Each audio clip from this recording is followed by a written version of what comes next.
I'm so happy that you're here. I've been so excited for this podcast. It's been really cool to see how you've adapted, it seems, throughout your career to different phases of your life, doing different types of work.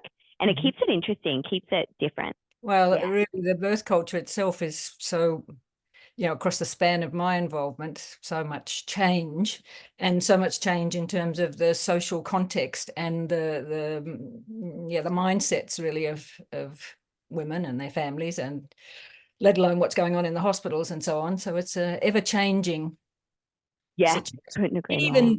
Even though, Amy, basically the physiological process has not changed forever, ever, ever, ever, ever. I couldn't agree more. It's like with the development of society and technology, etc., it keeps changing when, as you say, the core process hasn't changed at all. And you would really, as you go on, have to adapt your practice and even like your service and what you provide in whatever you're doing at the time, because otherwise it'd become irrelevant. I've only been a childbirth educator in terms of normal physiological childbirth, or Yeah. what when I started we called natural birth. So I've been educating around that. Mm-hmm. But what women who feel called to want to honor their bodies in that way face in the birth culture and in the sort of social mindset that's surrounding them, that's Mm. different. So it's not, it seems to me, it's not just a matter of having to talk about the muscles or how the body works. Really got to situate that woman in what she's facing in terms of what's coming at her and how she's going to be working and understanding that. So yeah, that's the thing that changes, and that's the thing that's challenging, and that's the thing that's, it's sort of, I mean, not exciting from the point of view I'm happy that all of those things are changing and making it so much harder, but it's sort of exciting to feel like there's so much to do, for any of us who have a passion or a belief or a trust in birth, physiological birth, then that sort of yeah, maybe exciting isn't quite the word. It's like just being passionate and being stirred up about wanting to talk about it, do something about Yeah. it, try and hold on to something and help women to open up to understand and trust themselves. Yeah. So Absolutely.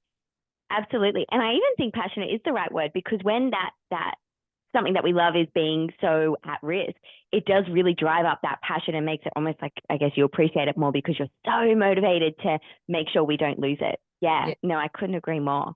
yes, yes. Couldn't agree But that more. becomes even more strong when you're a grandmother and you've got particularly granddaughters, but grandsons as well. What you were saying about how physiological birth hasn't changed, but the environment that women are birthing in has changed, and we've got to prepare them for what's kind of coming at them and how they can deal with that to protect their physiological birth. That's something I've really struggled in, not wanting to induce fear in the woman and kind of be like, they're going to do this to you, they're going to do that to you, and make it really us them, but then still at the same time communicating, Yeah.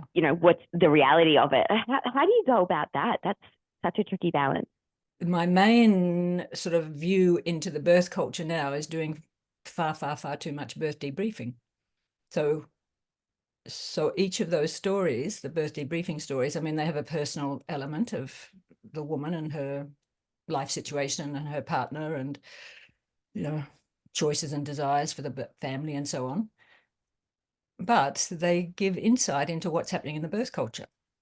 And when you hear over and over and over and over again, same things happening in the birth culture, and knowing, in fact, as I see the woman sitting beside me and seeing that she's healthy and she's well and what have you, and so I know that it's not about her, it's around what's happening. So for those of us who have that insight of knowing, either through time and hearing stories or in whatever way it unfolds for us, that we have that insight that there is something in the birth culture that is not serving women who want to have a go at trusting their bodies and trusting their babies and working in for natural birth, normal physiological birth, whatever language we're using.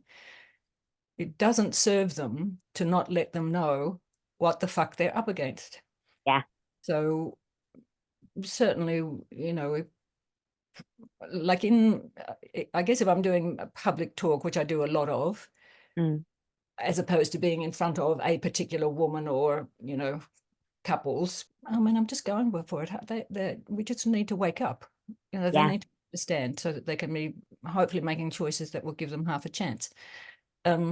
In a more personal setting where you're with a particular woman or a woman and her partner, then for me, and probably, you know, anybody who is listening who might be pondering this particular question themselves in their own practice, then of course you're taking a gauge from the woman and what her choices are and what her hopes are and so you're finding that out before you're then going and talking about the things in her plan that are going to be difficult for her given the choices that she's making, or how we know this or we know that, or do you know the stats about this or what have you. And although that may be boosting some sense of concern in her, we know she is going to face those things whether she is concerned about them or not. So she's better to understand what her choices are and how they fit within the birth culture. And ideally, before it happens, she's got time to make some choices and changes about that. Yes, yes, Yeah. yes. So, yeah, I couldn't agree more. I mean, wouldn't it be wonderful if we didn't have to do any of that, that it was just, we just knew that wherever they went, they're just going to be so beautifully supported for the birth they want? Yeah. No, No. that's not the case. Ladies, I am just popping in here quickly to let you know, if you are wanting a natural birth, you are not quite sure where to start in regards to your birth prep. What do I prioritize? Is it even going to affect my birth experience? Then I have the perfect free resource for you. It is our 14-day early pregnancy preparation guide, where we have exclusive pregnancy education by myself, yoga videos, pregnancy meditations, breath work for labor, and so much more. So if you want this guide, the link is in the show notes. Yeah, it just came off last night, a panel at the screening of Born at Home was shown here in Melbourne, and there was myself and one of the home birth midwives who has been at most of my grandchildren's births, and an obstetrician here, beautiful obstetrician Natalie Elphinstone, who is very attuned to beautiful births with women, but also, of course, has a different insight, a deeper insight into some of the issues in the birth culture. And we were talking about just these things around socially, culturally, how women are making sense of the stats they hear or the stories they hear, or in particular, all the thank goodness stories about, well, thank goodness I was at the hospital and they could save that baby. Or thank goodness. And of course, most of us who have some insight in this know that, well, eventually, if you do this, this, and this, yes, you then do have to save the baby. So there's education required. I don't think we can, those of us who've got insight, we need to be educating in all sorts of ways, gently, loudly, strategically, anywhere, anytime, I reckon. I agree. Oh, that whole, like even yesterday in the paper, my dad sent me through this article of this story about, thank goodness I was at the hospital and I could get this done and blah, blah, blah. And it is always, whenever you hear it as like, you're in the field and you understand it, it is all very much surrounding, thank goodness we were able to receive this medical intervention with these professionals in this setting.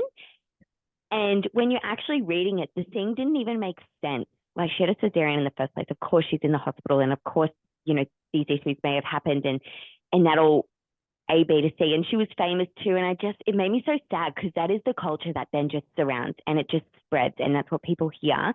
And if someone's out there thinking, oh, a home birth, and then they read that and they think, oh, no, bad things happen at home. Yep. And it's just completely unrelatable. It's just the way that they had framed it. So yeah, it is really important to look at this stuff with, I guess that critical analyzing. Yes. Yeah. Definitely. Yeah. Well, I reckon that'll segue into the start of the podcast, which I think we kind of ended up just jumping into early. But essentially, this podcast will surround physiological birth and all the concepts that are around it. So I just wanted to define what that is from your epic book, Birth with Confidence. Our mamas adore this book. This book just circulates through our NBC mamas constantly, and they get so much from it. So what physiological normal birth actually means, let me explain. I'm talking about a birth that is initiated by a hormonal interplay stimulated by the baby's readiness to be born and the mother's readiness to release her. This is a birth where the labor is driven by surging birth hormones, Hormones that drive the intense contractions, longer, stronger, closer together contractions that open your body. Hormones that stimulate bearing down urges to bring your baby to your perineum, setting off a further surge of hormones that peak with an oxytocin high at the moments of birth. A multitasking love bombing that awakens your bonding behaviors, attunes your senses towards your exquisite new baby, and stimulates breastfeeding.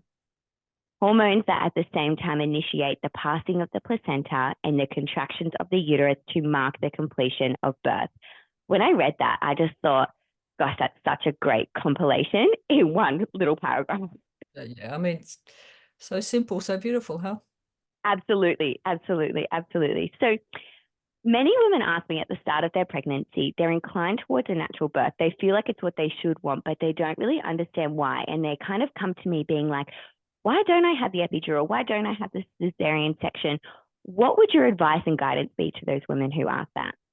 Before I go into that, I mean, so certainly this is the social context, yeah?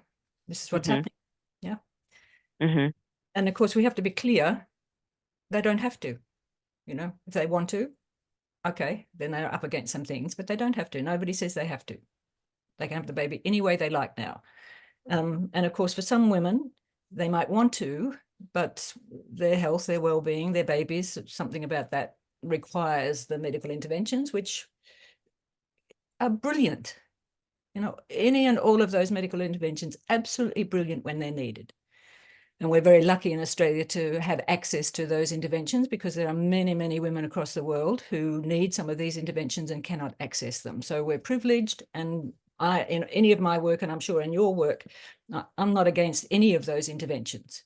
It's just that the interventions rule the show rather than sort of on standby for when needed.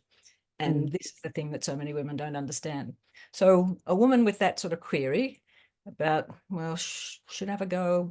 What's in it for me to have a go, or whatever? There's a few things I think to think about with that. Is, first of all, like, is it really in her?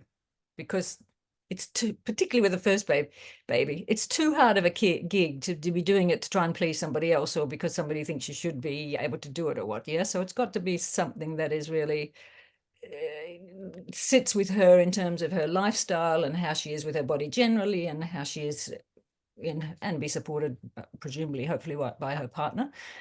Is this who she is? And then there's the thing of what's happened in the birth culture that I have seen over these, 46 years or something that I've been working in it. And the way I talk about it is, yes, these interventions for true medical need. Yeah, brilliant. But many of those interventions have now shifted into the sort of domain of social choice. That if women want to, they could make choices about inductions, Caesars, epidural. But I think it's shifted even further than that into the sort of domain of social expectation.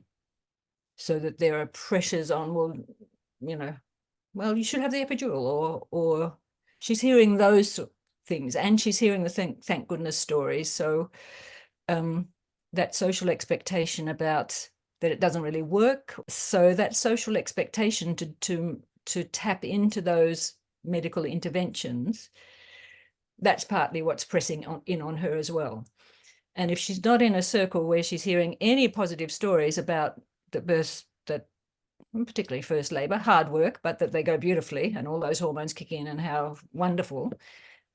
If she doesn't have that, well, then what she's listening to is this sort of like a social contagion in a way about that you can't trust it. You can't trust birth. So there's that. So for the woman who's in asking that sort of question, she's probably in that. She feels like she would like to. She might understand something about how it all works and how important that is for her mothering and the hormones and so on. But she's sitting within that sort of social circle or a work circle or anywhere, or with the newspapers, or with this whole dismantling of being able to trust birth. So ideally, for a woman who has some yearning, some whispering about wanting to have a go, ideally she would try and find friends, family, who could support that in their story. Something that I've been aware of it for a little while, but it's becoming more acute. Women who have those beautiful births feel silenced and don't talk about them. Yes, I definitely see that every day.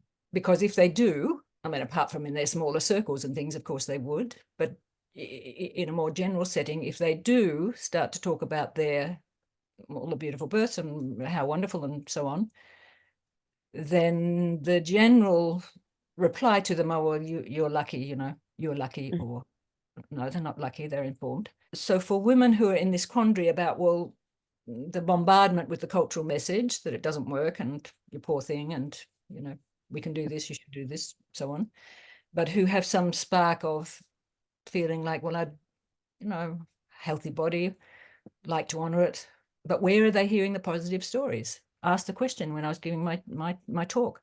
Who of you feel silenced about telling your positive birth stories? And 2/3 of the room, I feel like crying. Yeah. Put their hand up and say, no, don't tell my positive stories, because of this, partly out of a strong feeling for the woman who's asking the question, of wanting to sort of take care of her or not make her feel bad about her story or so on. But we've got to be telling these positive stories, finding those ways to tell these positive stories, because certainly women, on balance, the stories they're hearing, unless they're in really tight little circles, they are hearing many, many birth stories about birth doesn't work and blah, blah, blah. So I think telling positive birth stories is a radical thing people will be doing. Couldn't agree more. We do a lot of, on our podcast, birth stories, and a lot of them are our mamas who have really amazing births. And it is just so fantastic when we get, especially new mamas through, and I'm just saying, in classes, etc., to listen to this birth story, listen to this one, listen to this one, and they just listen to them and are enthralled and completely surrounded during this pregnancy phase in this positive perception, positive experiences, hearing positive stories. And it is so infectious for them and their outlook on birth. You can just see their shift from the start of pregnancy to the end. So somehow or other, women have got to wrestle with some of that. And of course, they've got to have their partners on board as well. And then they sort of have to step into that work, which presumably your clients do, step into that work and, grab hold of that part of themselves that's willing. Yeah. Then the willing woman has to step up, and the willing woman, that means some things that she needs to tap into in terms of her own self and her capacity, but also the willing woman has got to look at the birth culture a bit differently and think about the choices that are going to support them or not, and show that they are willing women. There are many, many, many, many beautiful, beautiful midwives out there working in the birth culture. Home birth, of course, is its own thing, but within those hospitals, many, many willing, beautiful midwives who would love to be working with women who want to have a go. But mainly in most hospitals, unless you're lucky enough to get into one of the smaller, birth centers or continuity of care or what have you, where the midwife, you're making a meeting with your midwife, the midwife doesn't know who you are. You don't know who the midwife is. And the midwife, even though she might have some beautiful juice to give you to really support you, unless she knows that you are a willing woman who wants to have a go, she sort of can't really support you, because particularly nowadays, we'll get onto that thing of talking about what I call a crisis of confidence. Help me, help me, help me. Oh, it's too much. I can't stand it, or anger or what have you. Now, crisis of confidence comes out framed in exactly, get me the fucking epidural. And so the midwife is hamstrung then. And if she doesn't know, and she's a stranger to you, and the woman is a stranger, she doesn't know that you really are somebody who want to have a go. So for all in my childbirth education or anywhere I'm talking to pregnant women, I tell, because I assume if they've found me, if they're coming to hear me, that they're willing. Well, they're at least thinking about being willing. Yeah. And so I say, if you're a willing woman, then you have got to call out the midwife on your birth plan. You have got to. So I give them a script. So maybe whoever's listening to this podcast might like this script. You need to write up the top in neon felt tip pen or something. I am a willing woman. Probably most midwives who would be the midwives that would love to be working with these women, they pretty well know that language of mine, that willing woman. So it's my intention to work towards normal physiological childbirth. And I would appreciate midwifery support and guidance for being active and working with pain in labour. Now, in that statement, I'm tapping into 3 or 4 phrases that speak to midwifery knowledge about normal physiological childbirth, about working with pain, about being willing, and being active in birth. And so this, to that stranger midwife who you don't know who it is, and you don't know who the next one on shift will be, and so on, if that's on the birth plan, then that gives that midwife the green light, what I call the green light, to step into those spaces and be more proactive about normal physiological childbirth. And so, yeah, for women working in care settings, having their babies in care settings where they don't know the midwife, where she's a stranger to her, and they haven't had a chance before the birth to talk through all of these issues. So that has got to be somewhere very strongly on, which gives that midwife permission to step up, because otherwise she doesn't really know whether you really are somebody who want to be supported to move through that, or whether you're somebody who wants that epidural and you want it straight away, and that if the midwife is trying to breathe with the woman or keep her going, then there could be a complaint put in against the midwife for denying her an epidural. So this thing about getting that match, it's got to be on your birth plan, and that's my main statement that I say that women should put on their birth plan. I love that. We have a little birth preferences checklist that our mamas get. So I might even pop that at the top, because all of our women are, as you say, willing women. And I just think that's really to the point. And if midwives don't get a chance to read the whole thing, they can see that straight up exactly what it means. It's got to be right up the top. Yeah, so in neon. Exactly, in neon. And sometimes I know what that means in the hospital is that, the birth plan's hopefully on the woman's file before she fronts up to the hospital. Yeah. When, the phone call comes in and a woman is coming in, then they're looking, okay, well, who's going to work with this woman? Who we sometimes there's not choice in it because of just how the staffing is or what have you. But I mean, there are hungry midwives working who are hungry to work with women who want to have a go. Yes. They absolutely are hungry for it, but they don't know who she is unless she's declaring herself, because they're strangers.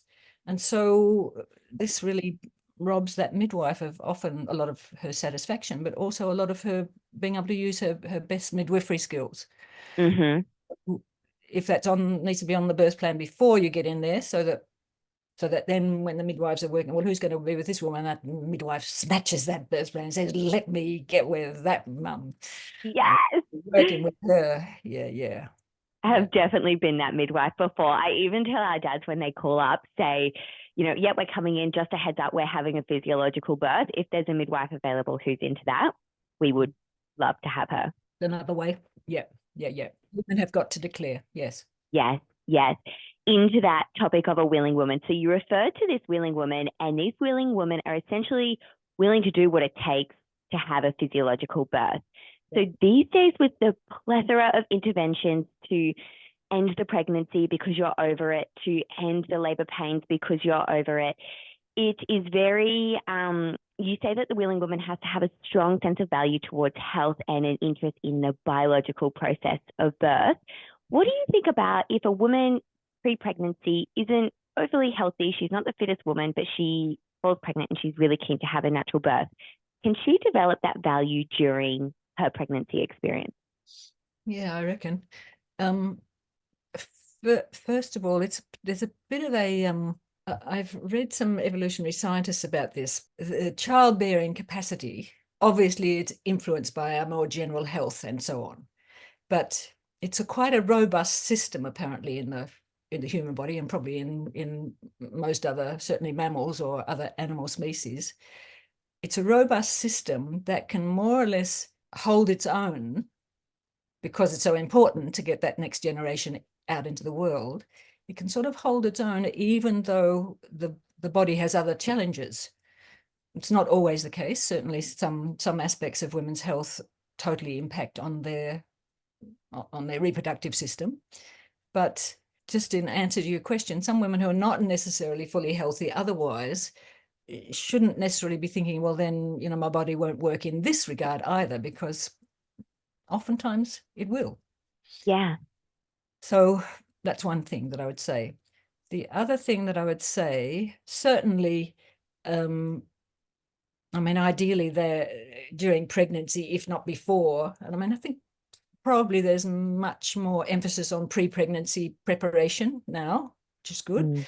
And so that pre-pregnancy preparation should be not just giving up cigarettes and not drinking alcohol or what have you, but should also be thinking about being a bit fitter, or at least moving and working with our bodies in some ways, so that we're a bit attuned to being active in birth, yeah? And being able to hold different positions and so on. Definitely. So a bit of fitness and so on. So they're doing some of that pre-pregnancy, certainly in the pregnancy itself, of course, to be a bit engaged in their body, to understand a few basic things, in particular, breathing. Now, I know in birth, you know, there are all sorts of, quite a number of different childbirth education processes that talk about particular different types of breathing. I'm not so fussed about it. You probably know of, anybody who's read my books, I was a physical education teacher before I had my children and so on. So in the context of working with the body to do strong things, whether that's running or birthing or whatever, strong things where we're dealing with strong processes in the body, then, you know, some of those processes just make the breathing change by itself, but also we can consciously change our breathing. And so if women are aware of that, so that they're aware of, if they're walking uphill, or even walking in late pregnancy as opposed to in early pregnancy, they might have to be drawing on their breathing a bit more consciously, and so on. So that thing about knowing as human beings we can consciously change our breathing rhythm.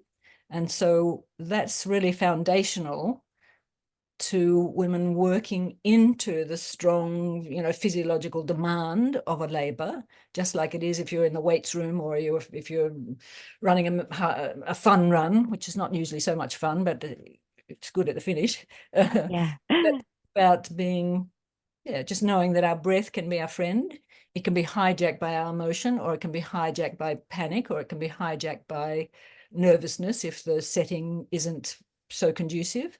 But it also can be with some consciousness or support from somebody else, really breathing and orchestrating a deepening of the breath and a release of the breath and a steadying through the breath. So the breath and the, you know, I mean, it's so basic, it's so magic, but it can be really used as a tool. And for women who don't already in their life have some experience of that through, I don't know, their years of netball or their years of little athletics or swimming or whatever else they might be doing in their life, then certainly during pregnancy, doing some work on being able to change their breathing in stressful situations, being conscious, so conscious breathing. Also, of course, relaxation and that thing of softening into the body and putting some time into that. So they can gain trust in their bodies if they're really supported to. So I think the best thing for women in pregnancy and pre-pregnancy would be yoga. Yes. Because it's really about softening into stretch receptors, which is exactly what the drama of a labor is, softening into receptors, going crazy.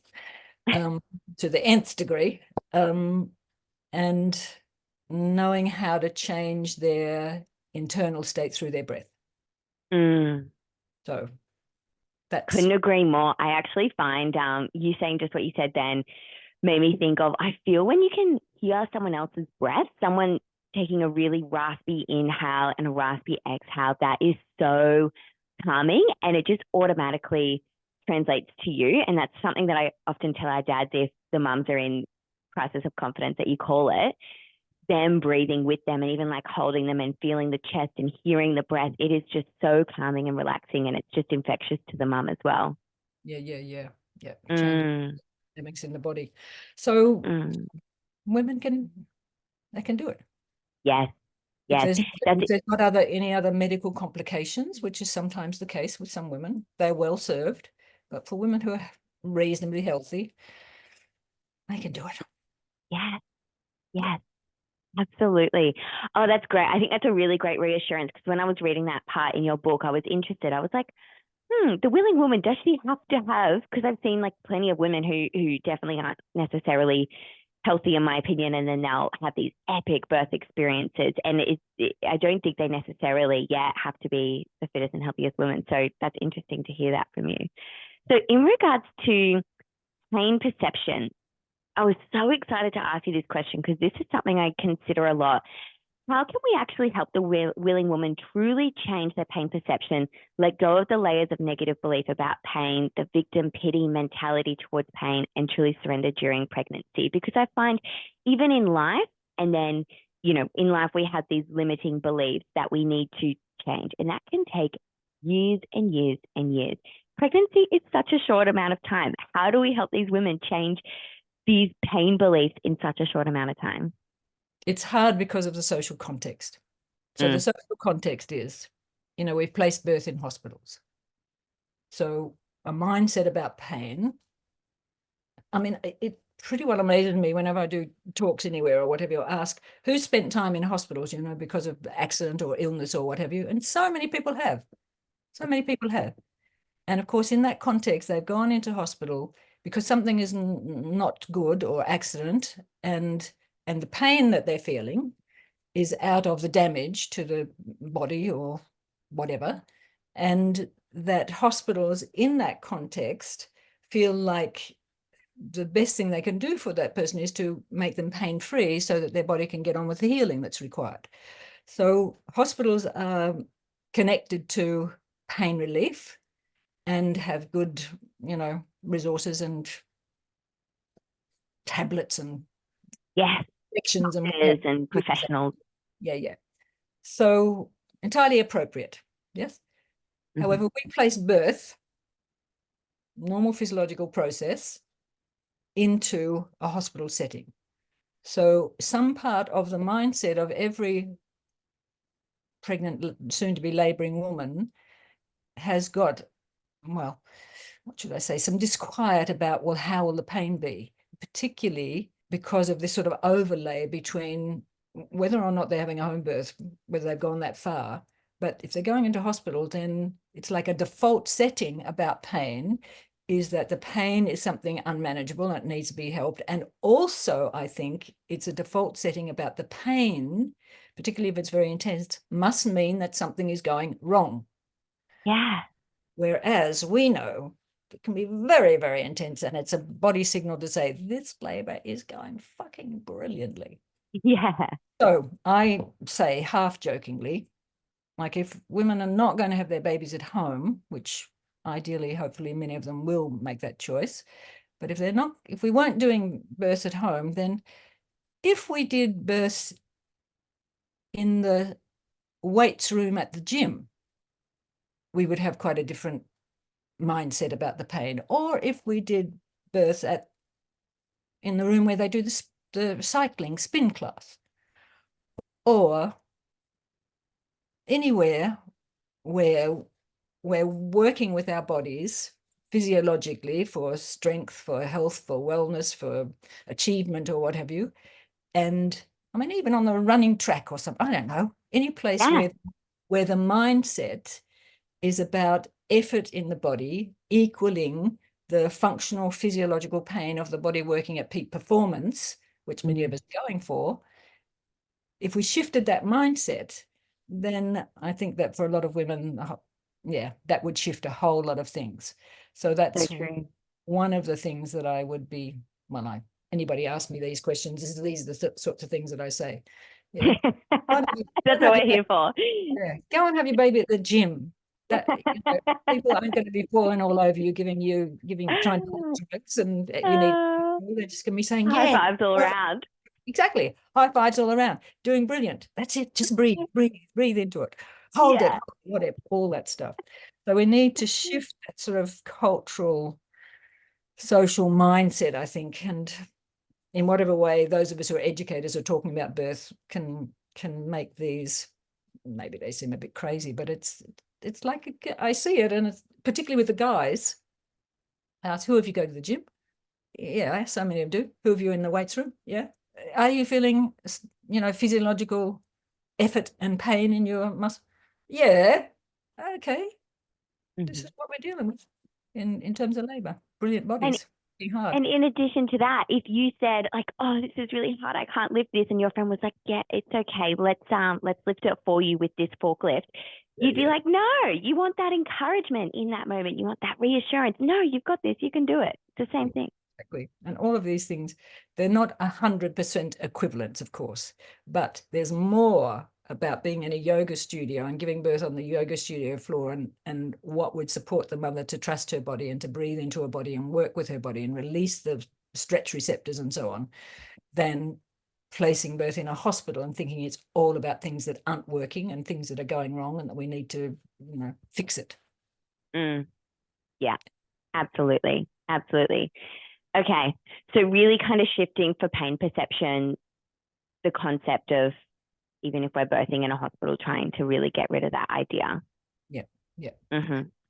And the breath is key to breathe through. And I think that maybe one of the things to say now, but that some of the new theorising about pain, some of it comes out of Melbourne, actually. Some brilliant researchers out at La Trobe Uni doing a lot of work about pain, but comes from other places as well. But there's this idea in pain, and this is not only about birth, but relates to, is the idea of a second pain.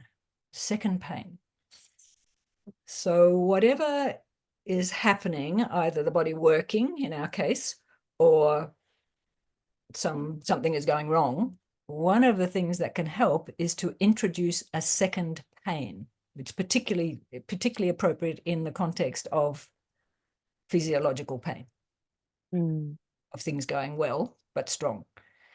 To introduce a second pain, because what happens in terms of some levels of pain, of course, endorphins happen in the body as sort of natural pain killers.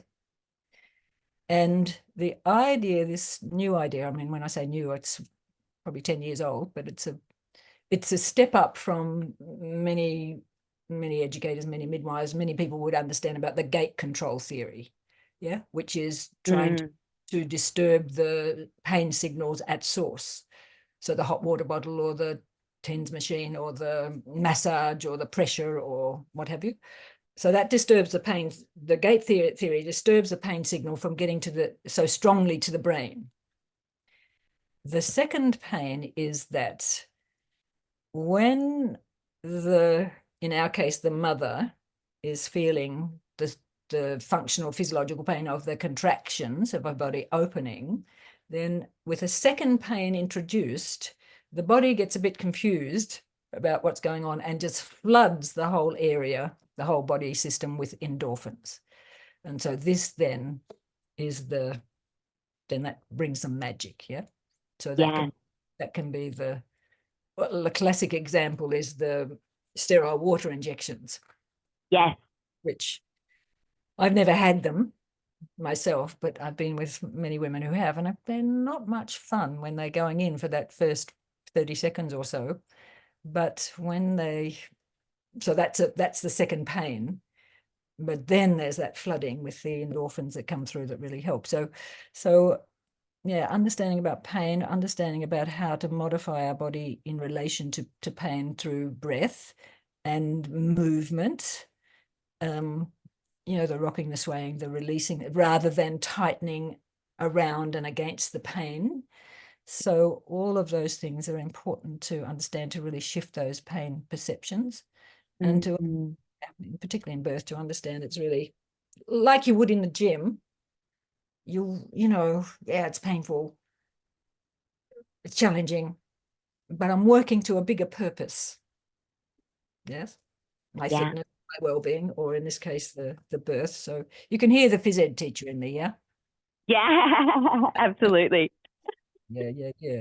Yes. What are your thoughts about mock contractions in pregnancy. So stimulating some sort of normal pain and practicing your breath work, practicing your affirmations and stuff like that throughout a mock contraction. Yeah. Thanks for that question. I haven't thought about this for a long time, but it used to drive me crazy that lots of childbirth educators would do that. And I mean, mainly this was when so much childbirth education happened in the hospital. So they're mainly midwives, I guess, not only. And would use ice, so that give women or the partners ice to hold, which, as any of us would know, is a little bit challenging. If you hold ice, blocks of ice. There are many sort of positional holds that any of us can take and make, which are going to draw up the body into pain receptors. For instance, a half squat on a wall. Yes. Leaning on a wall. And so all those muscle groups that are holding and so on, and breathing into that. So yeah, I think it can be helpful for women to, and particularly a lot of women, if they are doing already fitness work, they will know some painful holds of one sort and another that they can use as a model for how to breathe into and to be supported to do that. So from the point, so I don't think introducing anything artificially to the mother, i.e. like ice, or some I heard used to do like a Chinese burn, that of twisting the... That's not a physiological pain. That's awful. Exactly. But it's like it's just taking that thing about pain and seeing how you can work. No. There are many things that we do physiologically for our health and well-being that could certainly serve the purpose. Yeah. Can I tell you the three that we do to see your thoughts on them? So one's a wall sit that you just said. The other is a toe tuck, so knees on the mat, and then you tuck your toes under, sit on your heels, and it really stretches the feet. And the other one, which is a newer one, which is hands out to the side, and you pretty much go up and down and you just hold it for like ages, 7 minutes or something. Do you think those are good? I don't know about the 7-minute one, but the others. So when I would do them, it would be in the context of like the length of a contraction. Yeah. So contraction is lasting, minute and a half, maybe 2 minutes max. So for that, and I just tended to use the wall one, but the toe one as well. Yeah. So actually, good. Breathing into effort. And I like the idea of it being, it's going to push you to that crisis of confidence, or what I call the edge of tolerance. And then where does your mind go when it gets to that freak out state? And how can we, as in mama on her own and then practicing it with the partner as well, bring you back to a state of calm once you're in that edge of tolerance? Because obviously during labor, you can't just stop the contraction like you can just stand up from a wall sit. So really pushing past that point and figuring out, where does my mind go, and what do I need as my individual self to get back to that place of calm? Well, what do you think about, I'm really intrigued on these questions. A few of our mamas have experienced these issues, and I don't really know what to tell them when it happens in regards to cervical lips and early urge to push. And I thought I'd put these together because I think they intertwine. So pretty much, what is it? Is it good? Is it bad? Is it even a problem having a cervical lip and pushing on it? Does the cervix even swell? And if it's bad, what do we do about it? Like, why would the body be telling us to push early? So like, it's just such an uncontrollable urge, and I just cannot see that something that would be so uncontrollable and in natural physiological birth be negative towards birth, and we need to stop it. So I'm not a midwife, right? But the way I understand it, and I mean, I've been at many hundreds, nearly 2,000, and I've seen a few of these situations. So my understanding of it is that sometimes, of course, it's the baby's position.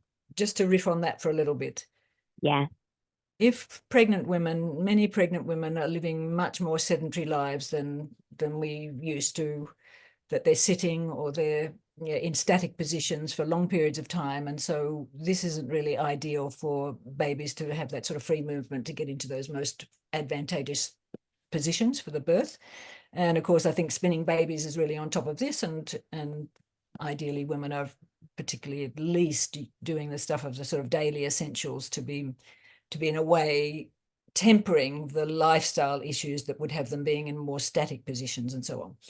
Because really the baby's position is very, very important in terms of, well, how the birth is going to unfold, but also some aspects about the level of pain.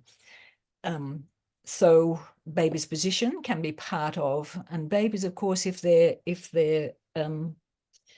top of their head here, this sensitive part here is touching on something solid, it's going to nuzzle against it. And a baby that's in perfect position is sort of nuzzling into the cervix and helping it to open, as well as the contractions helping. So that makes for beautiful efficiency. But if the baby is not in great position, it's still going to be nuzzling against whatever it's touching. It's this part of the baby's head, the I can't even think of the crown of the head. It's going to nuzzle against it. So if the baby's not in good position, then this can start to make that problem with the cervical lip, because it's not opening, that full roundedness. So there can be that. So positional work is ideally, so we're not having this be a problem. But if it starts to be a problem, then hopefully there's somebody around who can really encourage the mum and help the mum to do some positional work whilst in labour. Generally, however, I'd say even with position, if it's the baby's position, it's only a problem for a woman having a first baby. Well, if her first baby is being born vaginally, however that's happened, if it happens in a second and subsequent baby, it's not going to be a problem. It'll last for a little while, but then the body is ready and it's got some muscle memory and it will open. But in those first labours, they can be quite persistent if the baby's not in great position, is one aspect of that, the early urge to push and what that means. But another thing in my experience is that for some women, the cervical lip, the holding, it's like the body is almost ready to release the baby, because of course, once the baby's down into the vagina, I mean, there's some work to be done, but basically the baby's, it's coming, right? Yeah. So the cervix is really the place through the whole of the pregnancy to hold the baby in, to keep the baby safe, and separate from the external world and so on. Got the bag of membranes as well. But the cervix is a beautiful, strong goddess part of the body to hold safe in pregnancy, but also really to hold safe for women and when they're not pregnant. So a lot of conscious and unconscious feeling states are held in the cervix. And that thing about, is my baby safe? Is my safe, like a baby when it's inside, we feel like, yes, it's safe. Generally, for most women, they feel like their baby's safe, it's growing and so on. But is the baby going to be safe out into the world, out into my world, out into our world, out into the wider world, and out into my life and what my life circumstances are?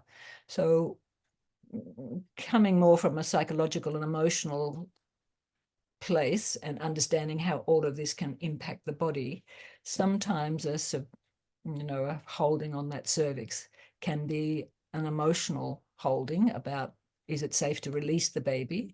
Is it safe to release the baby out into this world or out into this part of my body? Because it's holding the baby into the womb. And generally, I think if we think in body parts, the baby can have the womb. Yeah. The vagina, can the baby have the vagina, even so momentarily, to come through? And so there can be women's sexual history stories that can make that very difficult. There can be just general, and I think this is part of the culture now, the thing of having the tight, and babies damaging or some making damage or some. So there's a whole lot of, even with women who don't have distressing histories, sexual abuse histories or histories with the vagina, there's just I think there's a bit of a question mark in about, well, can the baby have the vagina for 10 minutes or an hour or so, or no, maybe don't want. So I think that the holding on the cervix can sometimes be some deeper psychological distress.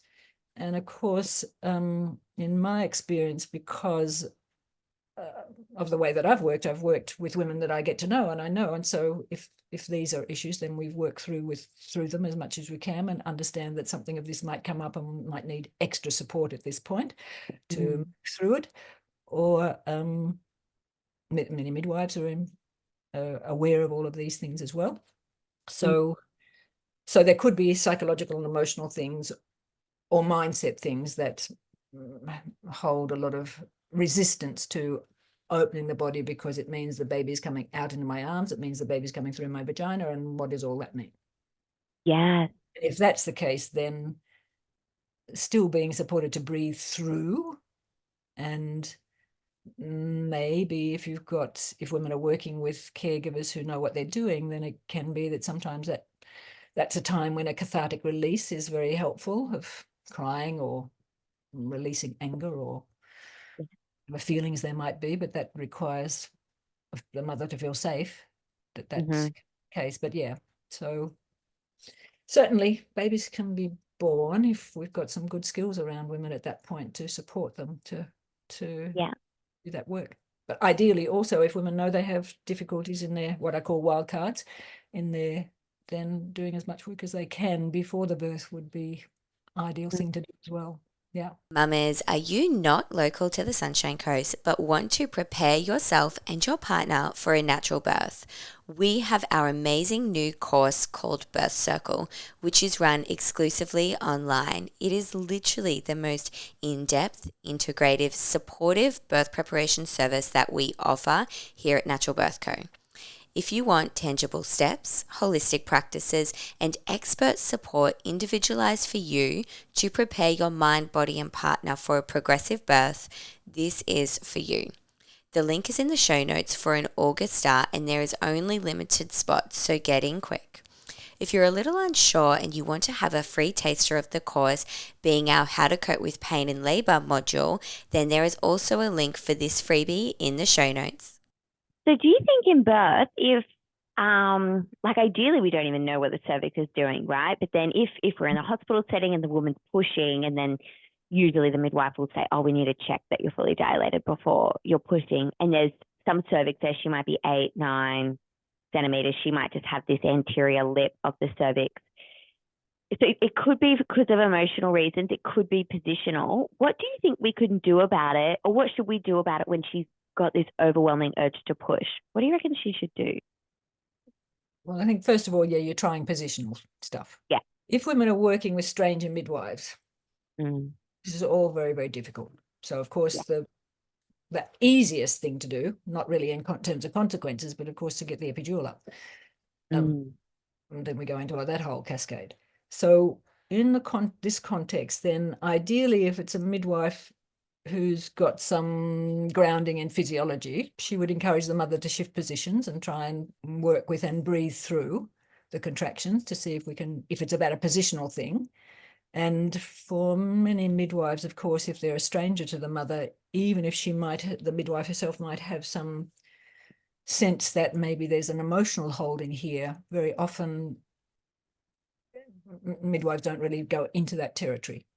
Unless they're a very experienced midwife who might just tap that. But if the midwives are a stranger to the mother, this is difficult territory for them to move into that emotional realm. So that mightn't work. But changing position and things like that. And then other than that, if you've got a willing woman who, then it generally means somebody, and sometimes a tag team of somebody, eye-to-eye contact, breathing with them through contractions for sometimes, half hour, something, and until that placenta, that cervix is really stretching and moving. Yeah. It's a very intense, supportive situation that's required. Yeah. That's really interesting to kind of really help her just breathe through it and push as little as possible. Yep. Well, in that situation, you're trying to get them in positions where you're taking the, bum in the air rather than, with sort of like anti-gravity, rather than working with gravity at that point, and working with, strong breathing, eye-to-eye contact, breathing with, all of those things, very tense effort to get through that. You reckon doing bilateral hip compression in that moment would help and open up that outlet a bit? anything that can start to shift something that's stuck. Yeah. Dancing can be taking gravity out of it. Mm, And then so just being true. very present to the mum in terms of understanding, it's a tough gig doing this, very tough gig, and breathing with her. And sometimes that can be a tag team. Yeah. The Yeah. longest, Yeah. oh God, a home birth, I remember one time years ago, it was like about an hour and a half or close to 2 hours, that lip.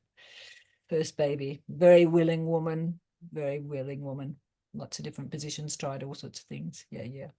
It's possible. And theatre lip for an hour and a half. And then it moved. Yeah. And you just did positions and breathing. Of course, in all of that, the baby, somebody needs to be checking on the baby's heartbeat, because maybe some babies call the shots in the end, that they don't like it. Yeah. It doesn't feel good to this. So there are a number of factors, but if the baby's holding steady and got good support around, and the mother's willing, and even though it's hard work, yeah. Yeah. And in her, like this particular woman's circumstance, do you think it was positional over emotional? No, it was emotional. Yeah, fair.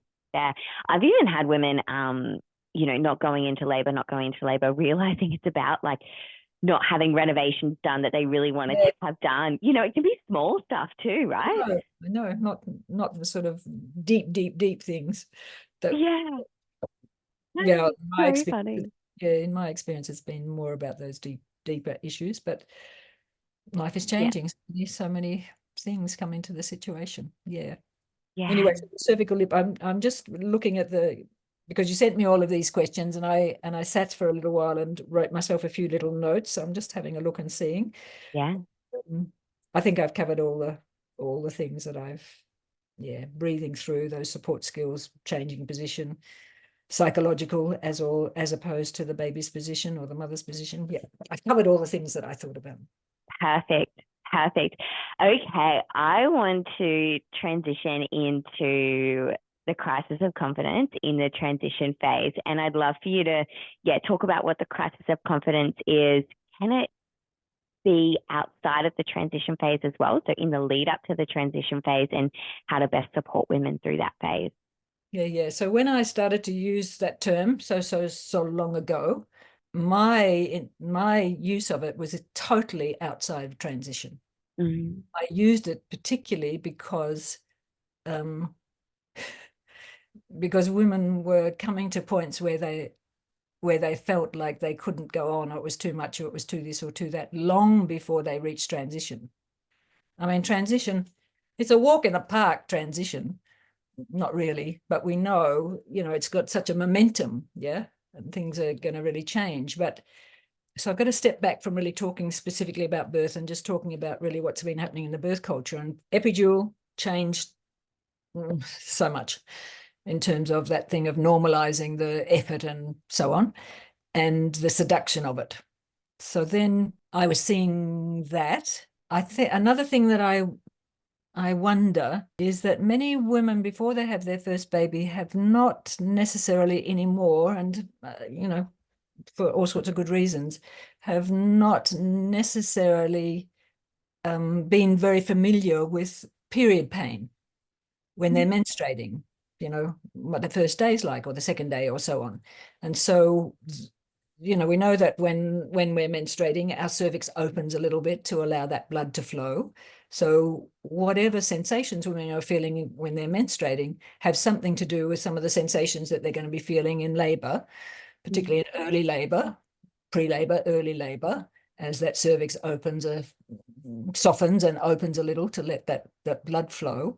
So I think that social changes in women's lives, meaning that either maybe they're on the pill, so they're not really menstruating, or that they're dulling those sensations of menstruation through also. So, but mainly I'm pondering whether then they then don't have the lived experience of what pre and early labor can feel like, which is really for many of us, very similar to how it is when we've been menstruating, and how we breathe into that, or we soften into that, or we use a hot water bottle, or whatever we do. Or women have been, in their menstruation, have just been using painkillers straight away to not feel it. So then when they're in labor, even if they're willing women and they're starting to feel those early contractions,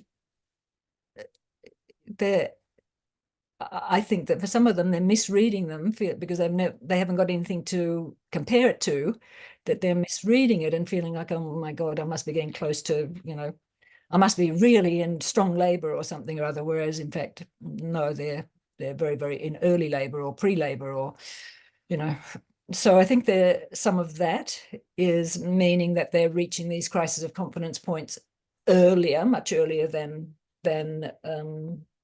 transition. So I think there can be a crisis of confidence come about that 1 to 2 centimeters, which is one of the first sort of big jump ups from pre-labor sort of feelings. Then of course the 4 to 6 centimeter is another big jump up point where we're shifting into that deeper process. And then of course there's the magic 7 centimeters where everything is just getting to be so fantastic, that deepening of the shifting the brain waves, deepening of the contractions, the stronger contractions, the mother's brain waves changing so that she's dropping into that much more primal space and engaging with it. The mum and the baby's brain waves are all both in sync with one another. So that magic place, but that's another jump up in intensity of the contraction. So that can be each of these can be a point of crisis of confidence, of feeling like it's too much, don't want to, too much, get me the fucking epidural, so on. And then transition, of course, 8 to 10 centimeters. That is a time when, in terms of what's happening in the body, of course, the cervix is opening, really, really opening, but the baby, sometimes there can be because if the baby's in good position and is well down, there can already be some bowel pressure all happening at the same. So it's like, transition is, I think, can be more about a whole lot of mixed signals from the body, and the mother just being a bit bamboozled about, well, what and how, and of course we've got those big rolling contractions that are 2 or sometimes 2 or 3 double peaking, so it's just a wild time. So that's transition. But I think that women are tapping into this sort of sense of either hoping it's transition or reading it as transition much earlier, because they haven't had the sort of lived experience of feeling their body opening a little bit menstruation wise, or just being able to understand that birth can be that strong and that demanding, particularly with those first labors, and that their best practiced quiet breathing is not holding it together anymore. And so now they're, where do they go now? So those crises of confidence. Now, when I started to talk about it, I always saw it as being different and separate to transition. And I've been surprised over the years, actually, exactly with this question, that people are thinking that I've been talking about transition. No. If only in the olden. Interesting. Yes. Yeah, wouldn't it be nice if we only experienced the crisis of confidence during transition? No, I completely agree, because there will be multiple crises of confidence throughout a birth, right? It can be. Yeah. What's your biggest tips on how to support a woman during a crisis of confidence? So the thing to support them is, whoever is supported, first of all, it needs support. Well, birth needs support, particularly first labours needs experienced support. And I'm not meaning just their partner. Okay, that's a whole other story. Somebody who knows what they're doing, knows what it looks like, what it feels like, and can read the signs and so on. However, whoever that is, whether that's a midwife or it's a doula or it's a best friend, or they have got to get what I call, which I talked about before, they have got to get the green light from that mother before the labour starts. Do you want to have a go at this? I have got some skills to support you to have a go at this. Do you give me permission to use my best skills to keep you on track with what your intention is? I mean, obviously, there can be medical considerations, but this is what I'm talking about here is not medical. Crises of confidence come in the most beautifully unfolding, straightforward labours. It just points where she doesn't like it anymore. She doesn't feel like she should do it anymore. And nobody said she had to do it. And everybody's telling her she shouldn't have to do it. And get me out. Yeah. Yes. But you need to have that green light before. Does she want this? And education. You will reach these points where you feel like it's too much. Blah, blah, blah.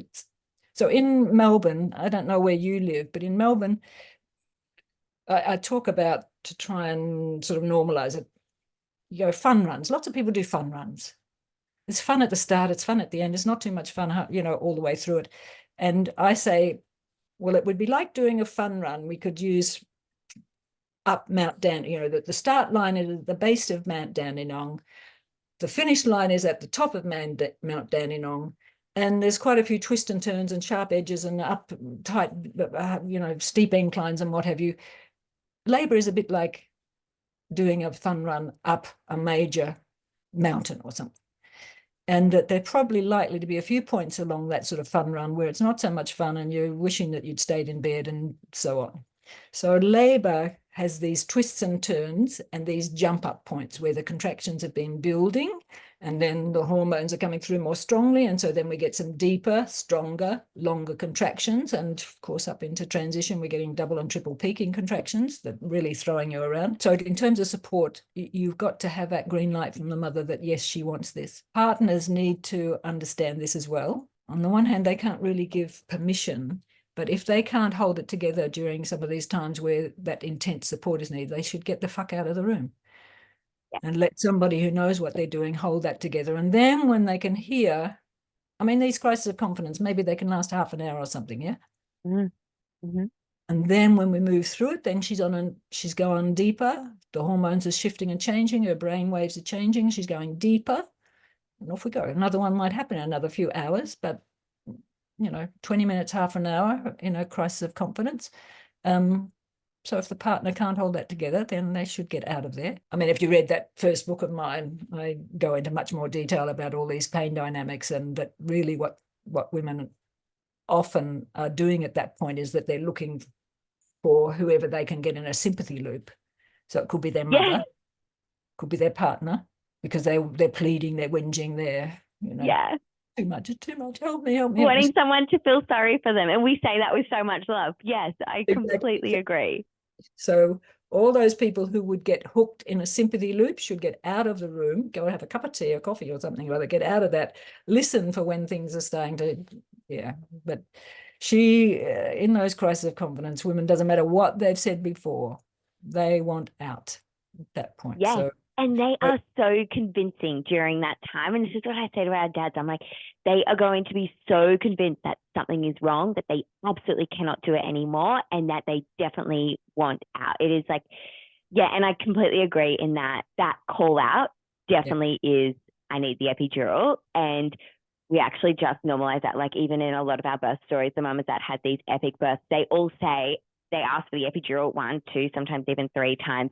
And we just normalize that and prepare the dads. Okay, when she asks that, this is all the stuff that you can do, because that's normal. And we don't need to, like, just because she asked for it once in the middle of a contraction, just go and give her this thing that we know she doesn't want. She knows she doesn't want. And of course, as you say, human nature, the temptation's there. She's going to ask for it. How do we deal with it? So all that needs to be sorted out before the labor. Because then everybody knows what they can be holding to and supporting her through those crises of confidence when they come up. And of course, some women don't have them, but most women do, certainly with those first labours. Yes, couldn't agree more. I also loved, so in regards to preparing for that crisis of confidence, how would you recommend the mum to prepare for that crisis of confidence and what to do, even if it's in regards to like birth preferences? But I also love in the book you talk about comfort zones and getting out of your comfort zone. Well, hopefully she has already in her life had some experience of that, and that she can draw on that to translate it into this particular situation. But I guess to be able to do that, you've got to at least have some dismantling of an entirely medical model about birth. So if we've got a totally medical model that it's about, it's dangerous and it's so many things can go wrong and so on. But if she can hold to a sense of being healthy and her baby being healthy, and that labour and birth have been doing it forever, and that it has a physiological basis that can work, that she can reflect on, times in her life, and hopefully there have been some times in her life when she has engaged with her body in sort of strong ways and so on, that she can understand, that you can get through things, and you can, so that would be good. And some preparation in life before that. and or even if she hasn't done it in the last little while, but did she do netball? Did she do, was she in the gym club when she was a small kid? What, just drawing on whatever, or does she bushwalk? Does she climb? Is she in spin classes? Does she ride her bike? Or where would be those aspects that help her to know that her body is strong and that it can do things, and that even though she's doing things and she's fit and so on, there are times when she doesn't really like it, feels like it's too much, and wish that she hadn't bothered to go on that bushwalk or that hike or that fun run or whatever. But you can move through, and that you can move through particularly with support from people who know the territory, who know how to come and give solid support and have been given permission to come in at those times. I mean, for women who haven't got any place in their sort of sense of how they've been in their body through their lives, maybe that's harder. Of course, another pathway is through, tapping into sexual surrender, the life of their body in terms of their sexual being, into a sense of understanding how we can soften into or release in the body and so on.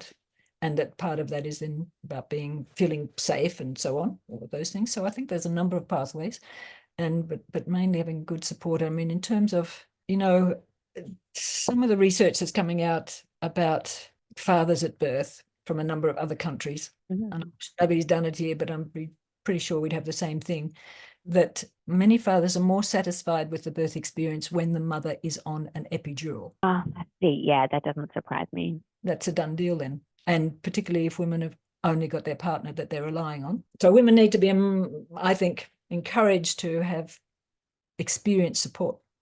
If that's continuity of care with midwifery programs, if they're lucky enough to have access to that, if it's doulas, or if it's your best friend who's given birth in the way that you are hoping to, or even your mum, if you've got a good relationship and she's done it in very straightforward ways, and that that you cannot get your mother hooked into a sympathy loop with you. Yes. If you know that you can get your mother hooked into a sympathy loop with you, do not have her at the birth. So true. So true. Same as the dad. Sometimes you can tell, like in the birth workshop, you can sense the, beautiful natured passiveness that you were just going to freak out when she's in a lot of pain and she's telling you she can't do it, or if the midwife's saying you should do this, you are just not going to stand up and say, no, we're not doing that. It's really tricky. It's such a tricky role, being the support.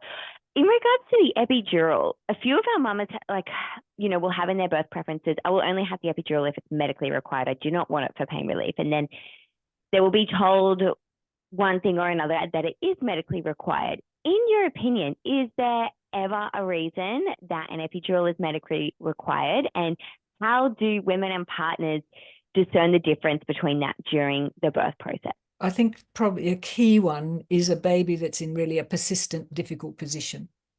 And in terms of baby's position, we want to be doing work on that before the labour.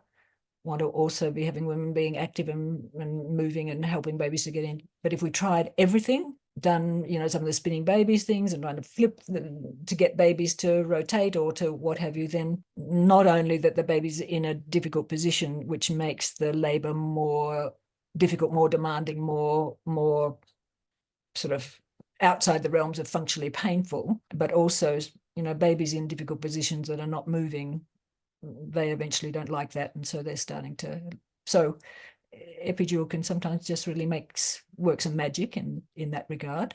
Yeah, I agree. Not just, but it requires, I guess, to think that you've got a willing woman. She's attended by midwives or somebody in that room who knows a thing or two about how to try and help babies change positions, and to work with the mother and have that trust with the mother and help her to try this and try that and doing all of those things. But if those things are not happening, then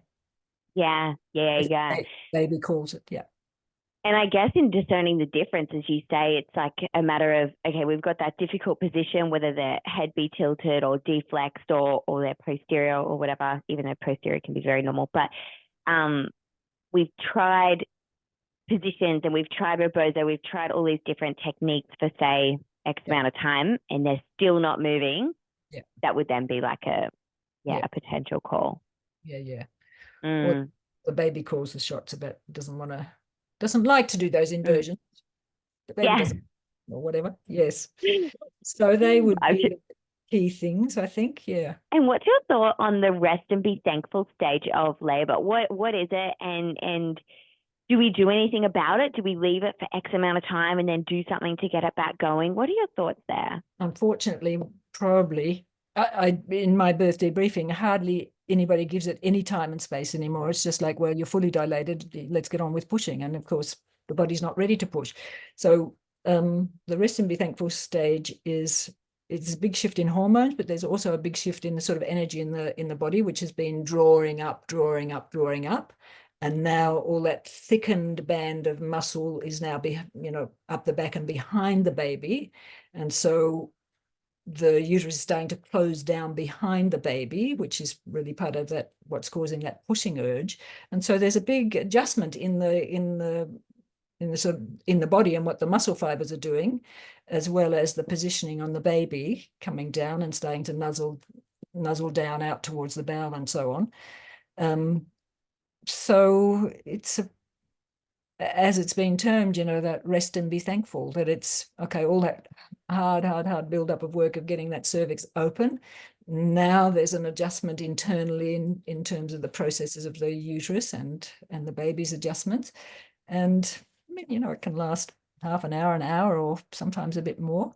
And if you're in a setting, we're watching on the baby's heartbeat, making sure that that's all fine and that there's, the mum's ideally is really resting, you're waiting it out. But maybe if it went past an hour, then maybe there might be a thing of, because sometimes it can be that mums are just so loving that they just want to just lie back and have a sleep or something. So yes.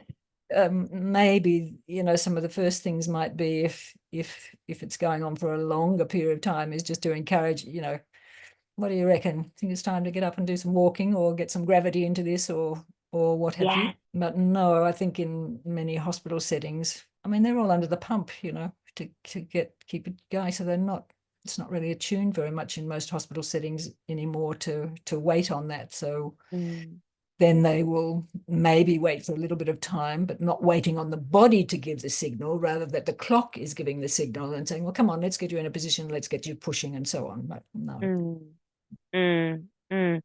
I would say a small amount of our mamas do have actually experienced that rest and be thankful stage, but when they do, they really rest, but then they've never had to actually wait the hour, because usually I would say after an hour, like, get up and do some deep lunges and squats to like really get things back going and get that pressure back on. And I was always wondering, like, oh, is an hour too soon? Sometimes they go longer, but that's cool to hear what you said. But most of them are never waiting that hour. It might even be like 15 minutes and then they move on. Is that, you think, from the mum feeling to move on, or they're being pressured to move on? I think it's from the mum. She might be in the bath and then all of a sudden feel that urge to push, and she'll get a big strong contraction start. Yeah, well, so that's a different matter. That means it's shifted itself. Yeah. Yeah. The body saying, yeah, well, I've made this accommodation and this shift internally, and so now the baby's coming down. So yeah, so that's a different. Sometimes it can be longer than that. Yeah. Yeah. So good. So we just have a couple of questions from our mamas specifically that have asked you. Yeah. Is it possible for your pelvis to be too narrow for a baby to fit out? In other countries, third world countries and what have you, then this is a real factor in terms of, health and development across their lives and not having enough food and so on. I think that for most women in Australia who are healthy and well and not had, major periods of famine and what have you, then I think the general sense is that no, that generally the pelvis is going to work for that baby. Although I think that there's a few things that we have to take into account around that. And one is partly what spinning babies is doing, which is that we're living sedentary lifestyles. So a lot of women are not using the maximum positional stuff of how the pelvis can work, and having ligaments and muscles that feed into the pelvis being loose and able to stretch and open, so that there's constriction, not so much that the pelvis is actually too small, but there is constriction in the muscles and the ligaments that are holding the pelvis together that cause it to be jammed or to be stuck or to be tight. So I think that, as I've said before, spinning babies, great stuff for doing that.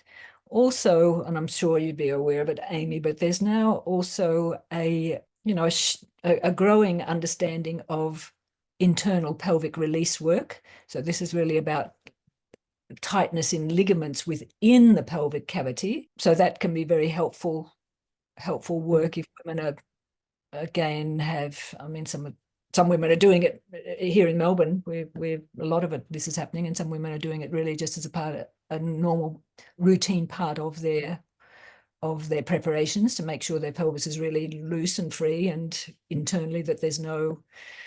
This can be particularly maybe for women, again, who've got sexual abuse histories or what have you, and so there's a lot of internal tightness in the pelvic area. So, and all of that would be impacting on baby's position and so on, about the baby being, not so much the baby can't fit, but the constriction within the internal space of the pelvis is meaning that the baby is getting into awkward positions or is held high and so on. So I think it's not so much thinking in terms of that the pelvis, the fit isn't going to work, but really what are the things that can be done to really free up as much available space in the pelvis? I mean, in terms of obstetrics, it's more talked about as if, well, the pelvis isn't big enough and the baby is too big, but there are many sort of auxiliary, like osteopathic work can be brilliant, or chiropractic work to really free up and make sure the pelvis is really as loose and free and unencumbered with, tightness in this quarter or that quarter and so on, to have that.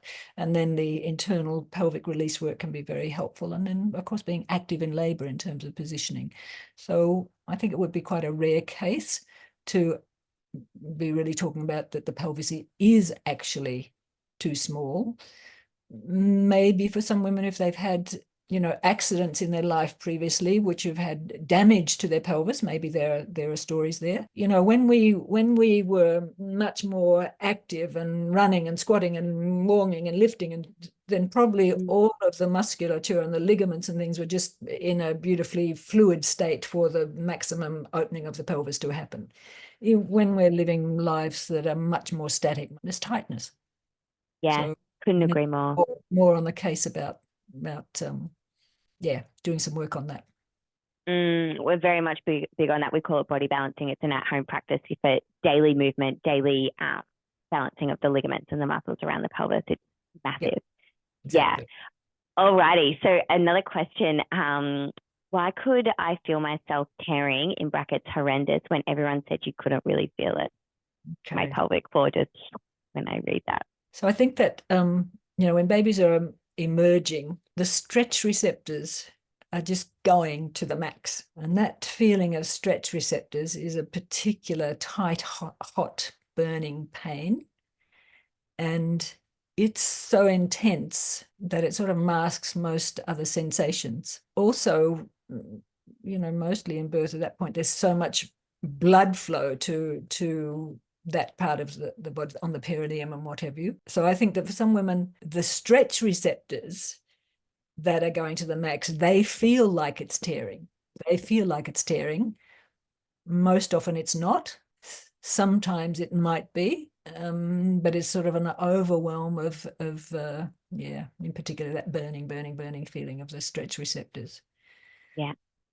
So I think that if anybody says, you won't, even if you tear, you won't feel it, it's because of this understanding that what you will be feeling are these immense stretch receptors, burning stretch receptors, which you may be thinking is tearing, but is often not.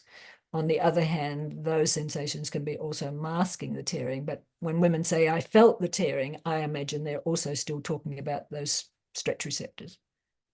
I thought you were going to say that. I agree completely. I was thinking this woman may have gone into birth quite afraid of tearing, and the thought of tearing was just really quite like revolting and cringe for her.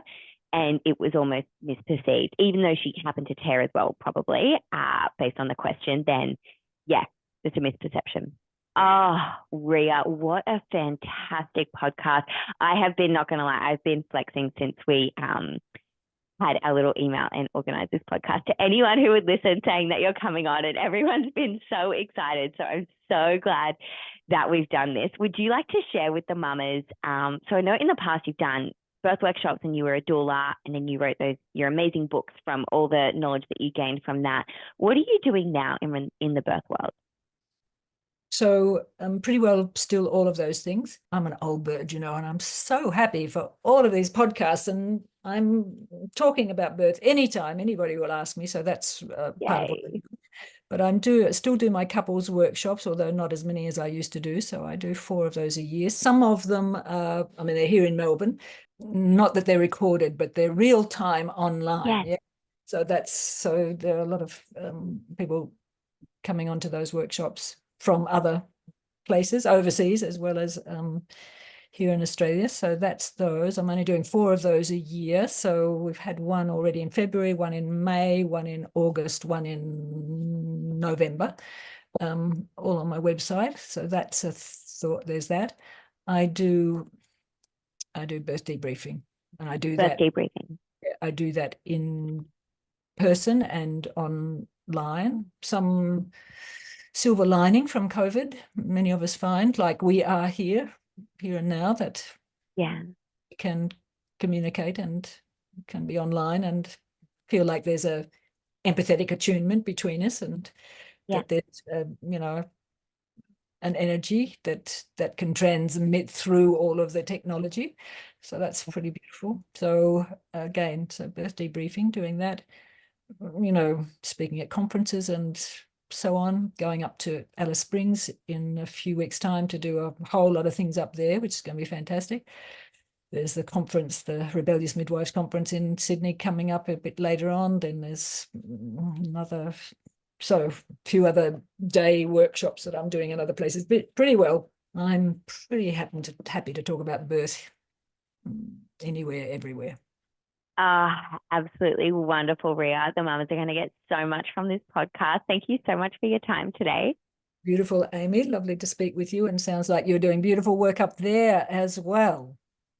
Thank you. Yes, it's just the best. We're so lucky to have found midwifery and working with women. It's just the best. Yeah. Good. Yeah. Lots of love to everybody. Thanks, you too. Bye. Thanks, ladies. I really hope you enjoyed the podcast. One last thing quickly. If you are not pregnant, or you are and you're not quite ready to delve into the world of birth prep yet, you're going to want to jump into our Natural Birth Workers Advice, where we have gathered tangible advice from the best preconception, pregnancy, and birth professionals sent to your inbox every fortnight. From women's health physios to acupuncturists to chiros, all specializing in women's health. The link is in the show notes, and I'll see you in the next episode.